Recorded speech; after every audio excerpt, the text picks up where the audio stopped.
साथियों जय हिंद। स्वागत है आप सभी का आपके अपने YouTube चैनल समग्र जीएस स्टडी पर। और आज मैं आपके बीच पुनः उपस्थित हुआ हूँ यूपी पुलिस री एग्ज़ाम के लिए। जो आपका सामान्य अध्ययन जीके जीएस का पोर्शन है उसके लिए काफ़ी जानदार और शानदार प्रश्नों की श्रृंखला के साथ। ठीक है, आपको जो पेपर में 38 क्वेश्चन देखने को मिलते हैं तो आपको हुबहू आपके पेपर जैसे प्रश्न लेकर मैं आया हूँ और बहुत ही ज़बरदस्त प्रश्न हैं, आपको मज़ा आ जाएगा। ठीक है, आप यदि ये सारे क्वेश्चन लगाते हैं तो आपको मज़ा आ जाएगा और आपको लगेगा कि हाँ आज कुछ मैंने पढ़ा है। बहुत ही अच्छे क्वेश्चंस का यहाँ पर हमने समावेश किया है जो कि आपकी परीक्षा के दृष्टिकोण से काफ़ी महत्वपूर्ण है और एक्सपेक्टेड क्वेश्चंस हैं। ठीक है, तो हमने इसीलिए ये थंब लगाया है कि रट लो परीक्षा में यही मिलेंगे। तो आई होप कि आप सब लोग ज़रूर वीडियो को पूरा देखेंगे। साथ ही आप लोग हमारे यूट्यूब चैनल को सब्सक्राइब करना ना भूलें। ठीक है, यदि चैनल पर नए हैं तो सब्सक्राइब करना ना भूलें और बेल आइकन को भी प्रेस कर लें।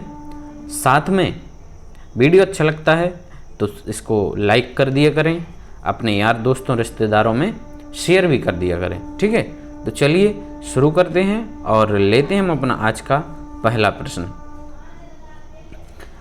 पहला प्रश्न है कि उत्तर प्रदेश में बारिश के मौसम में निम्नलिखित में से कौन से गीत गाए जाते हैं।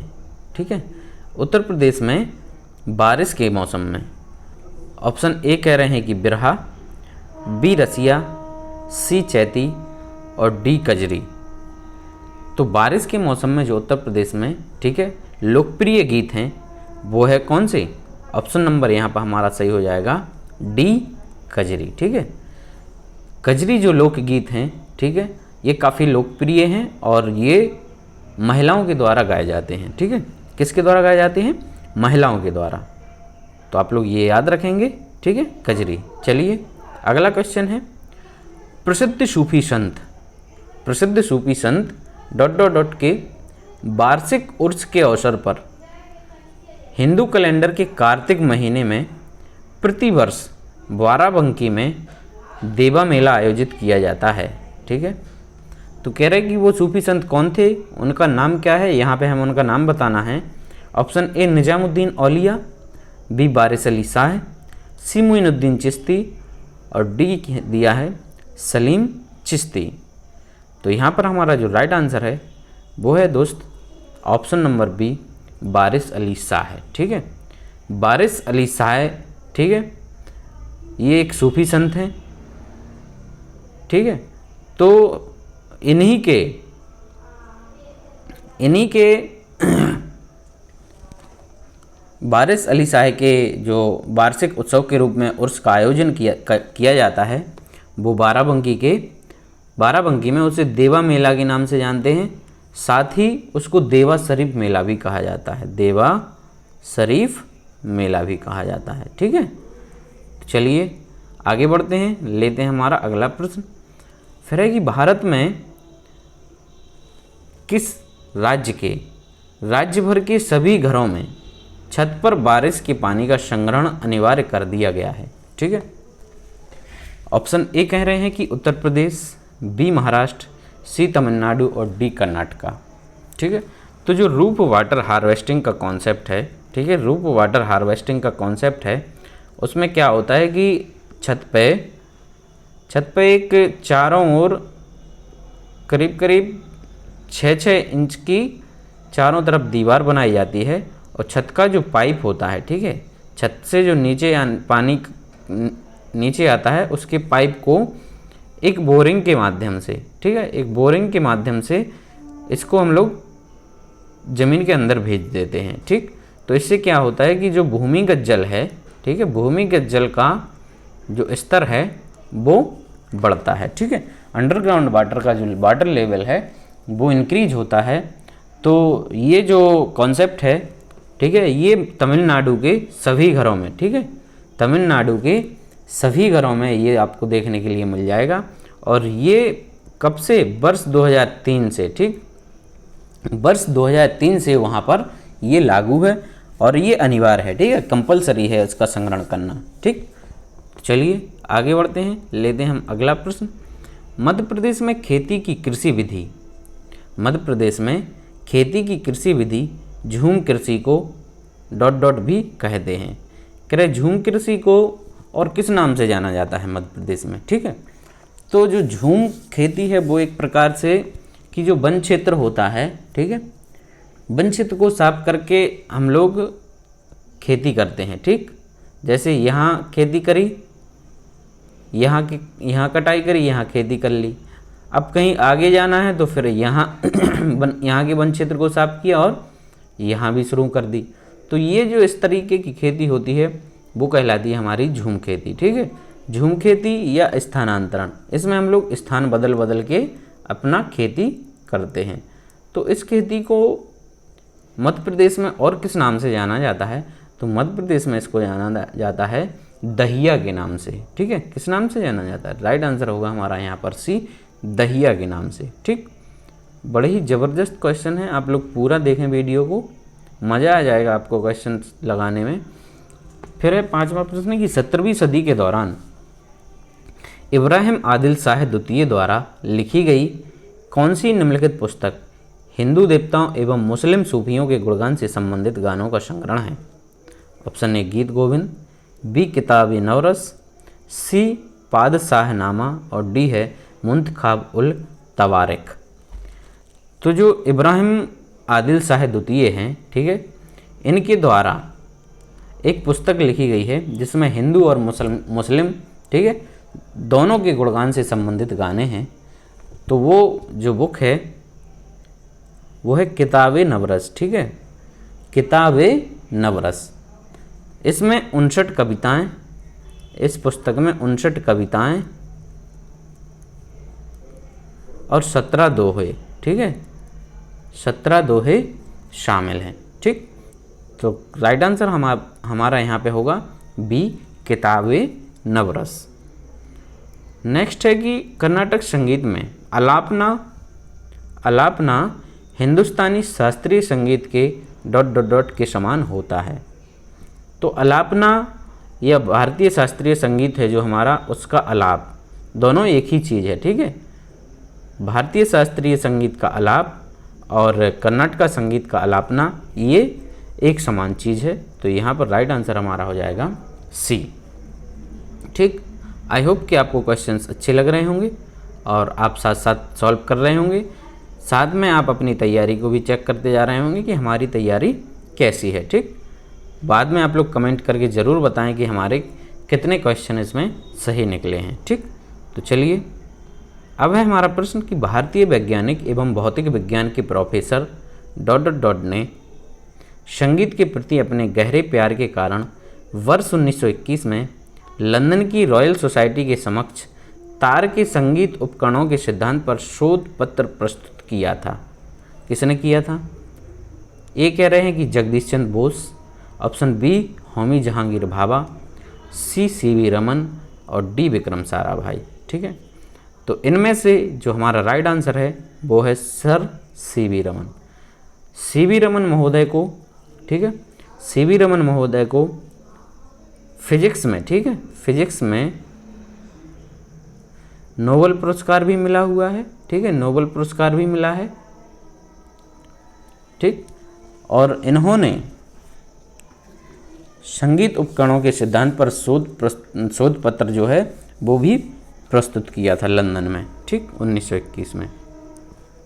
नेक्स्ट है कि एक साधारण उपकरण है, कौन सा ... ये एक साधारण उपकरण है जिसका प्रयोग जंगली घास को हटाने और मिट्टी ढीला करने के लिए किया जाता है। ठीक है, तो ये जो है वो क्या होगा? ऑप्शन ए कह रहे हैं कि फावड़ा, बी रहट, सी ढेकली और डी मोट। तो ये जो उपकरण है वो है हमारा ऑप्शन नंबर ए फावड़ा। ठीक, इसका प्रयोग हम लोग घास फूस हटाने में, साथ ही मिट्टी को ढीला करने में और मिट्टी को किसी पात्र में भरने के लिए इसका प्रयोग हम करते हैं। ठीक है, किसी पात्र में भरने के लिए इसका प्रयोग हम करते हैं। तो वो उपकरण है हमारा फावड़ा। ठीक है, फावड़ा है वो हमारा उपकरण, ठीक, इस तरीके का होता है कुछ। चलिए, फिर है कि निम्नलिखित में से कौन से मानव रोग बैक्टीरिया के कारण उत्पन्न होते हैं। ठीक है, बैक्टीरिया, इनको हम लोग हिंदी में कहते हैं जीवाणु। ठीक, जीवाणु। एक होते हैं हमारे वायरस। ठीक, वायरस या विषाणु। ठीक, तो इनमें से जो बैक्टीरिया के कारण उत्पन्न होता है वो है हमारा ऑप्शन नंबर डी, आंत्र ज्वर। क्या है? ऑप्शन नंबर डी, आंत्र ज्वर। ठीक है, और ये जो रोग है सामान्यतः दूषित खाना खाने के कारण फैलता है। ठीक है, कैसे खाने के कारण होता है? ये खराब भोजन करने की वजह से ये रोग है वो होता है। ठीक, बाकी विषाणु से आप लोग जानते ही हैं, वायरस से हमारा जो खांसी जुकाम हुआ, अभी वायरस से जो कोरोना था, ये सारे वायरस से होते हैं। और बैक्टीरिया से होने वाले हमारे जैसे टाइफाइड हुआ, ठीक है, टाइफाइड वगैरह ये बैक्टीरिया जनित रोग हैं। 10वां है, निम्नलिखित में से कौन से दक्षिणी अमेरिकन देश में वर्ष 2000 में पानी की आपूर्ति के निजीकरण के विरुद्ध पानी युद्ध हुआ था? ठीक है, ऑप्शन ए कह रहे हैं कि अर्जेंटीना, बी ब्राज़ील, सी बोलिविया और डी पेरू। तो दक्षिण अमेरिकी महाद्वीप में एक देश है हमारा, ठीक है, दक्षिण अमेरिकन देशों में, वो है कौन सा? बोलिविया। ठीक है, बोलिविया नामक देश है जो यहाँ पर वर्ष 2000 में पानी युद्ध हुआ था। ठीक है, पानी के किसको? निजीकरण को रोकने के लिए यहाँ पर एक पानी युद्ध हुआ था। ठीक है, और इसकी राजधानी जो है वो है सुक्रे। राजधानी क्या है? सुक्रे। चलिए, नेक्स्ट है, राष्ट्रमंडल मानव अधिकार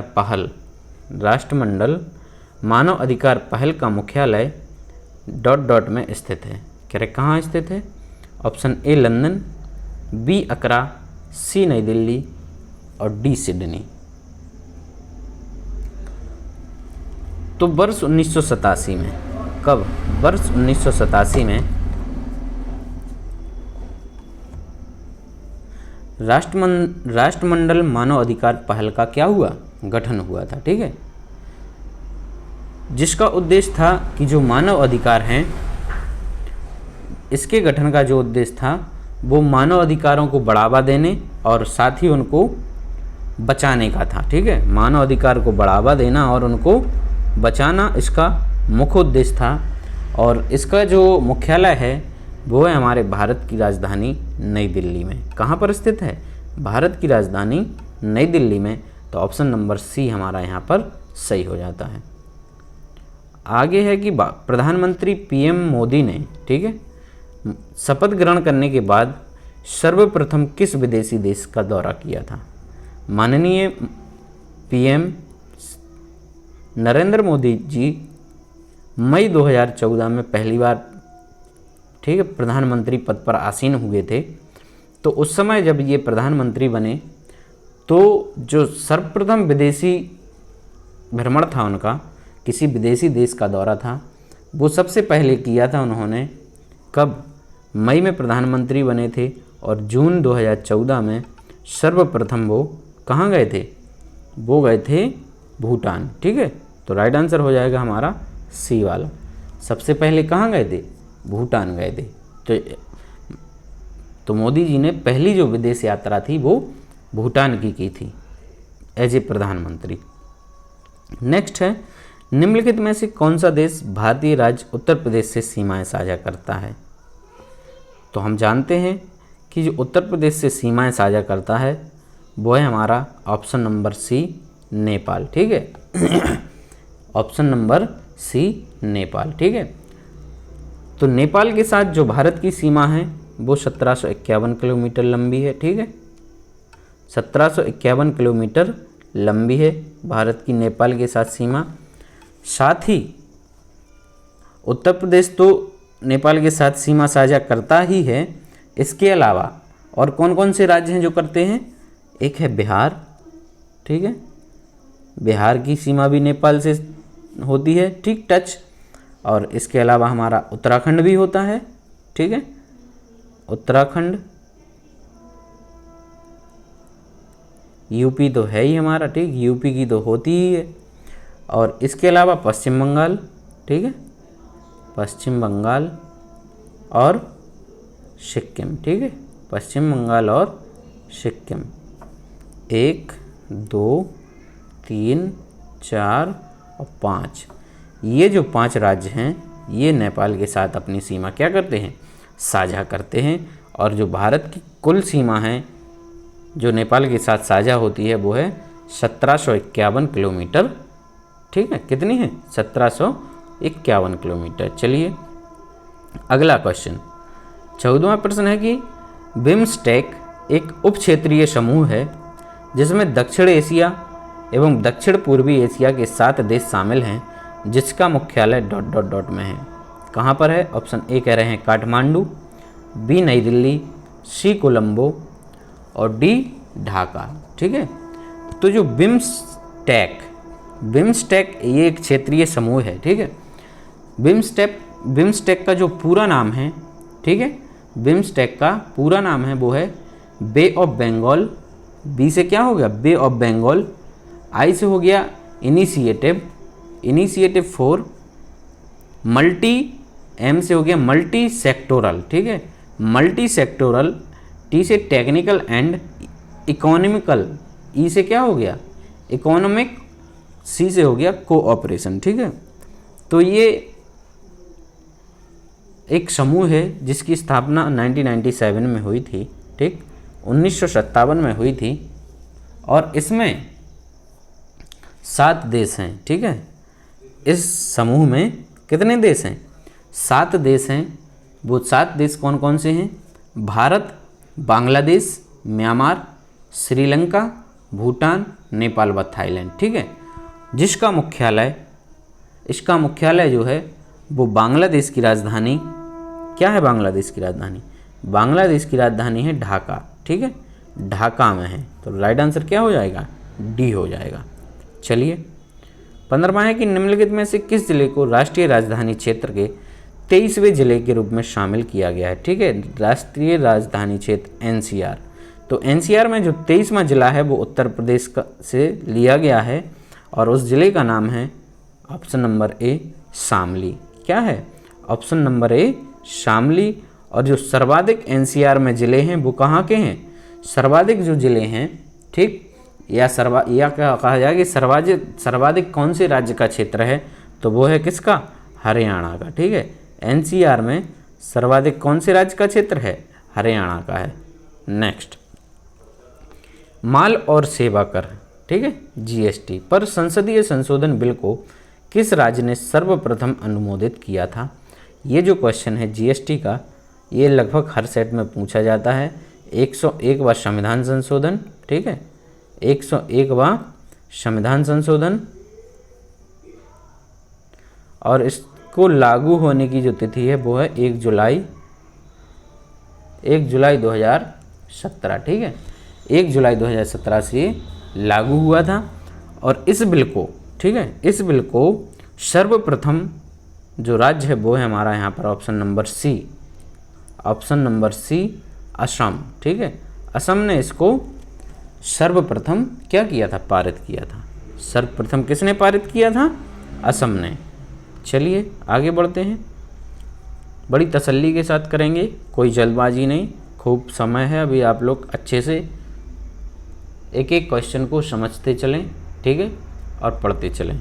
फिर है कि पाल राजवंश के सर्वप्रथम राजा कौन थे?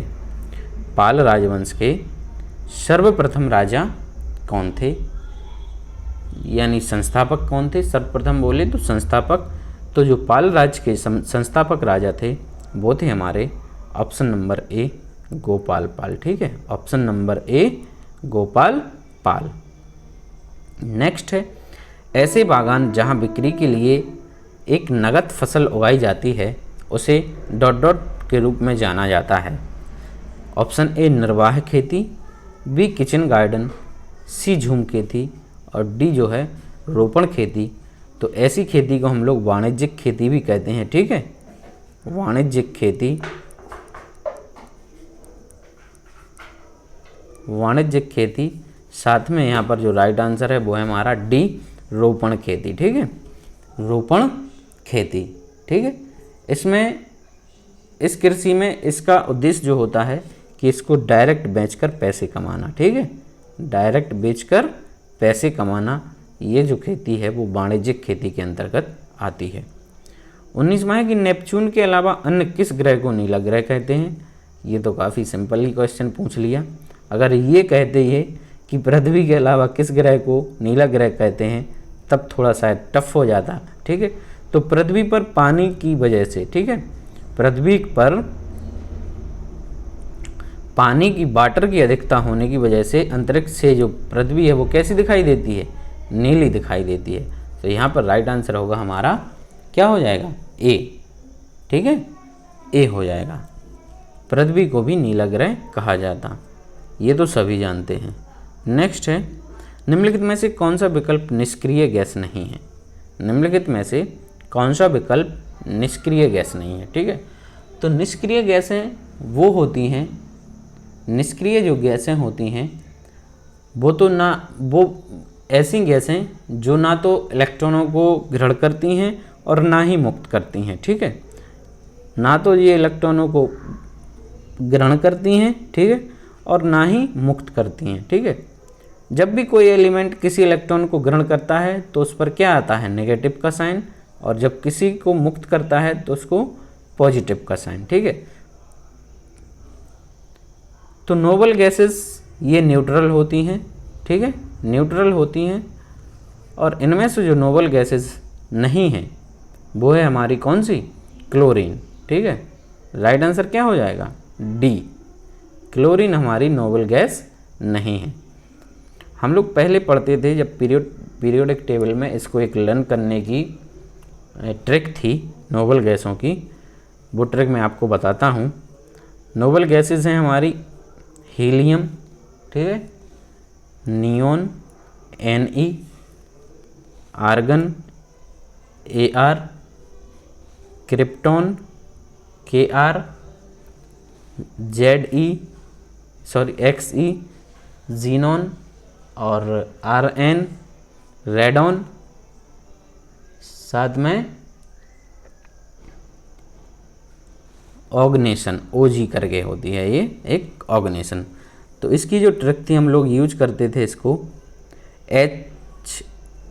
इसको करते थे हैडन ने अगरकर को 0 रन पर आउट किया। ठीक है, ये जो ट्रिक है इससे हम लोग इनको याद करते थे। तो आप चाहें तो आप भी इसका प्रयोग कर सकते हैं। हैडन ने अगरकर को 0 रन पर आउट किया, ये नोबल गैसेस याद करने के लिए एक ट्रिक है। ठीक है, तो इस ट्रिक से आपकी ये सारी नोबल गैसेस क्या हो जाती हैं, कवर हो जाती हैं। ठीक है, चलिए आगे बढ़ते हैं। क्वेश्चन है कि क्यों क्यों लड़की पुस्तक के लेखक कौन हैं। Option A Mahasweta Devi, B Ruskin Bond, C Enid Blyton और डी ओलिविया फ्रेशर। तो क्यों क्यों लड़की ये जो पुस्तक है ये एक आदिवासी लड़की, ठीक है, कैसी, एक आदिवासी लड़की पर आधारित है जो कि काफ़ी जिद्दी है। और इस पुस्तक के जो लेखक हैं या लेखिका हैं वो हैं महाश्वेता देवी। राइट आंसर है हमारा ए, महाश्वेता देवी। 22वां है क्वेश्चन कि गुलाबी गैंग की संस्थापक हैं। ठीक है, गुलाबी गैंग की संस्थापक हैं उत्तर प्रदेश एवं मध्य प्रदेश में स्थित सामाजिक संगठन है। ये जो गुलाबी गैंग है वो क्या है, यूपी और एमपी में स्थित एक सामाजिक संगठन है जो महिला कल्याण एवं सशक्तिकरण हेतु कार्य करता है। तो ये पूछ रहे हैं कि उसकी संस्थापक कौन है। Option A Sangeeta Pal Devi, B Sampat Pal Devi, C Sheela Pal Devi और डी मिसी चौधरी। तो जो गुलाबी गैंग है इस पर एक फिल्म भी बन चुकी है। इसकी जो संस्थापक हैं वो है हमारे यहाँ पर ऑप्शन नंबर बी है संपत पाल देवी। कौन है, संपत पाल देवी और ये जो गैंग है वो महिला सशक्तिकरण के लिए कार्य करती हैं। ठीक है, किसके लिए? महिला सशक्तिकरण के लिए कार्य करती हैं। तो राइट आंसर होगा हमारा यहाँ पर बी। आगे बढ़ते हैं, लेते हैं हम अपना अगला प्रश्न। क्वेश्चन है कि मुरादाबाद ... कार्य हेतु प्रसिद्ध है और उसने विश्व भर में हस्तकला उद्योग में अपना आला स्थान बनाया है। ठीक है, तो किस चीज़ के लिए प्रसिद्ध है अपना मुरादाबाद? ऑप्शन ए तांबा, बी पीतल, सी हीरा और डी स्टील। तो मुरादाबाद को हम लोग पीतल नगरी के नाम से जानते हैं। ठीक है, मुरादाबाद को पीतल नगरी के नाम से जानते हैं। ठीक है, और ये जो है वो पीतल के बर्तन या पीतल हेतु काफ़ी प्रसिद्ध है। ठीक है, तो मुरादाबाद पीतल के कार्य हेतु प्रसिद्ध है। ठीक, तो राइट आंसर यहाँ पर होगा हमारा बी पीतल। फिर सर्वप्रथम किस देश ने महिलाओं को मतदान की अनुमति प्रदान की थी? सर्वप्रथम किस देश ने महिलाओं को मतदान की अनुमति प्रदान की थी? इससे पहले मतलब इस देश, ये इनमें से एक है जो जिसने महिलाओं को सबसे पहले मतदान की जो है अनुमति दी थी। इससे पहले महिलाएं मत नहीं यानी वोट नहीं डाल सकती थीं। तो ऑप्शन ए है सऊदी अरब, बी भारत, सी न्यूजीलैंड और डी रूस। तो सर्वप्रथम यहाँ पर जो दिए गए हैं हमारे 4 ऑप्शन, इनमें से ये पूछा गया है। तो जो ऑप्शन दिए गए हैं तो सर्वप्रथम इनमें से न्यूजीलैंड ने, किसने? न्यूजीलैंड ने, सर्वप्रथम न्यूजीलैंड ने 1893 में महिलाओं को वोट डालने का अधिकार दिया था। नेक्स्ट है, भारत में अली बंधुओं शौकत एवं मोहम्मद अली ने किस आंदोलन का नेतृत्व किया था? ऑप्शन ए भारत छोड़ो आंदोलन, बी खिलाफत आंदोलन, सी दिल्ली चलो आंदोलन और डी बहिष्कार आंदोलन। तो यहाँ पर जो शौकत अली, ठीक है, इनको अली बंधुओं के नाम से जाना जाता था, अली बंधुओं के नाम से। तो इन्होंने खिलाफत आंदोलन, यहाँ पर राइट आंसर होगा बी खिलाफत आंदोलन। ठीक है, तो ये जो खिलाफत आंदोलन था इसका सीधा संबंध जो है वो भारत से नहीं था। ठीक है, इसका सीधा संबंध भारत से नहीं था। ठीक है, बल्कि ये जो आंदोलन है, तुर्की में एक खलीफा का पद होता है। ठीक है, जो कि वहाँ का सर्वोच्च पद होता है। तुर्की में खलीफा की जो पद की पुनर्स्थापना के लिए वहाँ पर ये आंदोलन चलाया जा रहा था।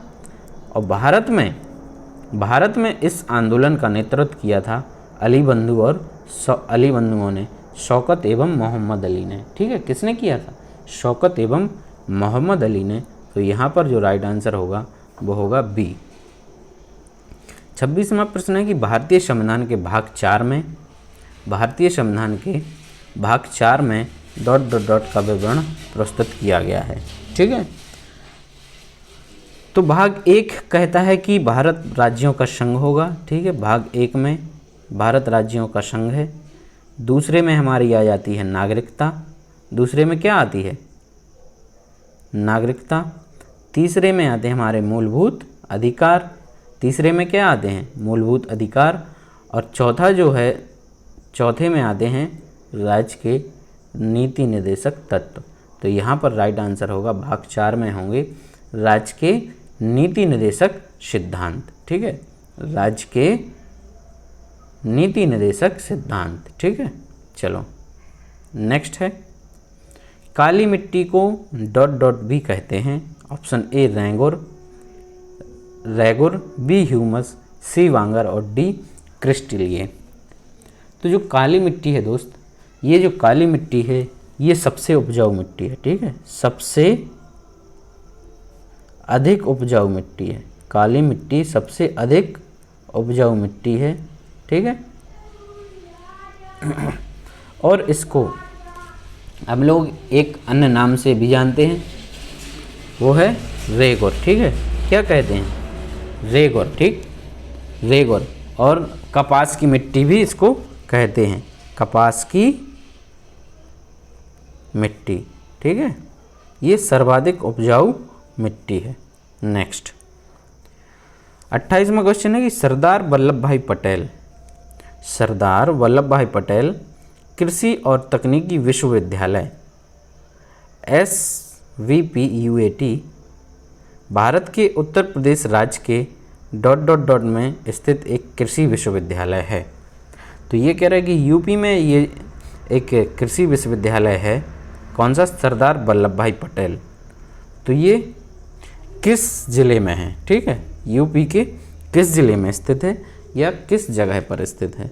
ठीक, तो ये जो सरदार वल्लभ भाई पटेल कृषि विश्वविद्यालय है वो है मेरठ में। कहाँ पर है? राइट आंसर हो जाएगा सी, मेरठ में। चलिए नेक्स्ट है मानव अधिकारों की सार्वभौमिक घोषणा। मानव अधिकारों की सार्वभौमिक घोषणा UDHR के अनुच्छेद 4 में ... का विवरण प्रस्तुत किया गया है।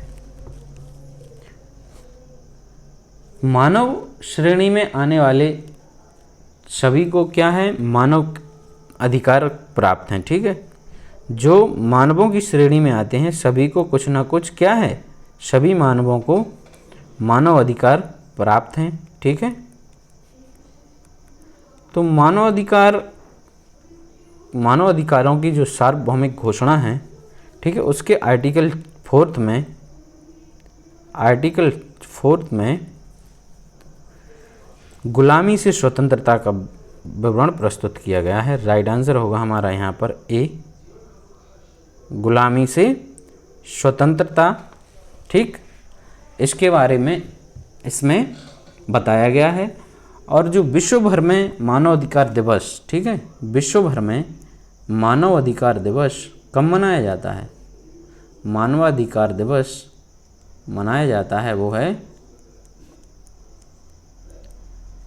10 दिसंबर को। ठीक है, ये भी क्वेश्चन पूछ लिया जाता है कि मानवाधिकार दिवस कब मनाया जाता है। चलिए आगे बढ़ते हैं। 31वां क्वेश्चन है कि प्रकाश वर्ष किसका मापन करता है? प्रकाश वर्ष जो है वो किसका मापन करता है? काफ़ी सिंपल क्वेश्चन है, ये कई बार हम लोगों ने किया है। इसका राइट आंसर हो जाएगा ए, दूरी। तो प्रकाश वर्ष जो है वो किसका मापन करता है? वो दूरी की एक इकाई है। ठीक है, दूरी की इकाई है। चलिए 32वां है कि मनुष्य की आँख का रंग आँख के ... में स्थित रंग द्रव्य पर निर्भर करता है। रंग द्रव्य पर निर्भर करता है। Option A iris, B cornea, C face और डी लेंस। तो इसका जो राइट आंसर होगा वो है हमारा ए, आइरिस पर। किस पर निर्भर करता है? ये करता है आइरिस पर। ठीक है, और जब कोई व्यक्ति, आपको ये जानकारी होगी कि जब कोई व्यक्ति नेत्रदान करता है, ठीक है, नेत्रदान करता है, नेत्रदान में उसकी पूरी आँख नहीं ली जाती है। ठीक है, नेत्रदान में मात्र क्या लेते हैं हम लोग? कॉर्निया लेते हैं। ठीक है, कॉर्निया ही ली जाती है। ठीक है, नेत्रदान में सिर्फ कॉर्निया का ही दान किया जाता है, ये भी आप लोग याद रखें। हिंद स्वराज नामक पुस्तक के लेखक कौन हैं? हिंद स्वराज नामक पुस्तक के लेखक कौन हैं? ये क्वेश्चन भी कई एग्जामों में हमें देखने को मिल जाता है। ऑप्शन ए कह रहे हैं मोहनदास करमचंद गांधी, बी गोपाल कृष्ण गोखले, सी बाल गंगाधर तिलक और डी मौलाना आज़ाद। तो हिंद स्वराज जो पुस्तक है उसके लेखक हैं हमारे M.K. गांधी साहब। ठीक है, कौन है? M.K. गांधी साहब, मोहनदास करमचंद गांधी। चलिए 34वां प्रश्न है कि छठी सदी या BC के दौरान उत्तर प्रदेश के किन क्षेत्रों को छेदी कहा जाता था? ठीक है, छठी सदी, ठीक है, छठी सदी या BC के दौरान उत्तर प्रदेश के किन क्षेत्रों को छेदी कहा जाता था? ऑप्शन ए कह रहे हैं बुंदेलखंड, बी अवध, सी अंग और डी अम्बती। तो छेदी कहा जाता था दोस्त, वो कहा जाता था किसको? बुंदेलखंड को। हमने पिछले सेट में बुंदेलखंड का एक नाम और पढ़ा था, ठीक है, क्या पढ़ा था? जीजक भुक्ति। पिछला जो क्वेश्चन पेपर हमने किया था उसमें पढ़ा था जीजक भुक्ति, जीजक भुक्ति, ठीक है, या जय होटी, जीजक भुक्ति या जय होटी। तो बुंदेलखंड को जीजक भुक्ति या जय होटी ये चंदेलों के टाइम में इसको कहा जाता था। चंदेल जो शासक थे, चंदेलों के टाइम में बुंदेलखंड को क्या कहा जाता था? बुंदेलखंड को कहा जाता जीजक भुक्ति या जय होटी, और 6वीं शताब्दी में इसको छेदी के नाम से जाना जाता था। ठीक है, चलिए नेक्स्ट फिर है कि मौर्य राजवंश के अंतिम शासक कौन थे? मौर्य जो राजवंश हुआ जिसके संस्थापक चंद्रगुप्त मौर्य, ठीक है, संस्थापक कौन थे? चंद्रगुप्त मौर्य, और उनके जो प्रधानमंत्री थे चाणक्य, ठीक है, चंद्रगुप्त मौर्य उनके प्रधानमंत्री चाणक्य, इन्होंने मौर्य साम्राज्य की क्या की थी? स्थापना की थी। और मौर्य साम्राज्य का जो अंतिम शासक था वो था हमारा ऑप्शन नंबर सी बृहद्रथ।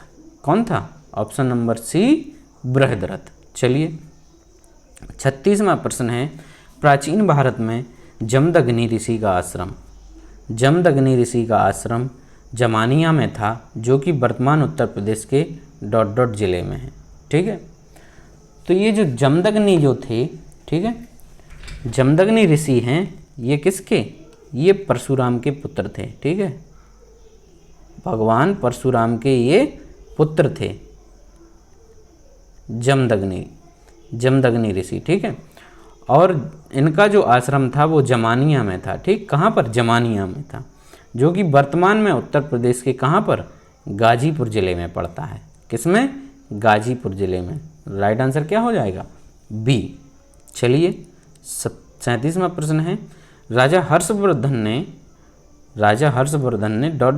में भद्र विहार नामक ज्ञान के एक बृहद केंद्र की स्थापना की थी। ठीक है, कहाँ पे की थी राजा हर्षवर्धन ने?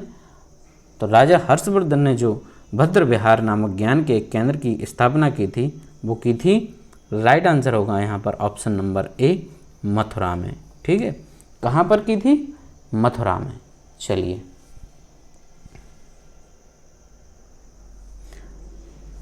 बढ़ते हैं हम अपने आज के अंतिम प्रश्न की ओर।